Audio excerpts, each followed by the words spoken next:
The eardrum vibrations caused by sound waves moves the chain of tiny bones, the ossicles, the malleus, the incus, and sternum, in the middle ear, transferring the sound vibrations into the cochlea of the inner ear. This happens because the last three of the bones in this chain, the sternum, the malleus, and the incus, sit in a membrane-covered window in the bony wall which separates the middle ear from the cochlea of the inner ear. As the sternum vibrates, it makes the cochlea, the fluid in the cochlea, vibrate in a wave-like manner that stimulates the hair cells. Remarkably, the hair cells in the cochlea are tuned to respond to different sound based on their pitch or frequency of sounds. High-pitched sounds will stimulate hair cells in the lower part of the cochlea, and low-pitched sounds in the upper part of the cochlea. What happens next is even more remarkable because when each hair cell detects the pitch of a high frequency of sound to which it's tuned to respond, it generates nerve impulses which travel instantaneously to the auditory nerve. This nerve impulses follow a complicated pathway in the brainstem before arriving at the hearing centers of the brain, the auditory nerve.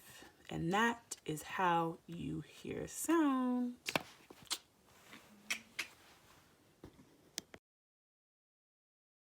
All of this happens within a fraction of a second, almost instantly after sound waves first enter our ear canals. It is very true to say that ultimately we hear with the brain.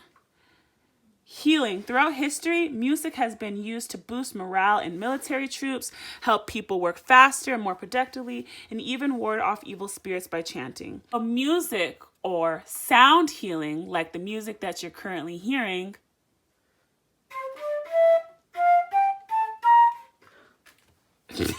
reach our ears. They are converted into electrical signals that travel up the auditory nerve into the auditory cortex, the part of the brain that processes sound. Once sound waves reach our brains, they trigger responses in our bodies. This process alters our emotions, releases our hormones, and triggers certain impulses.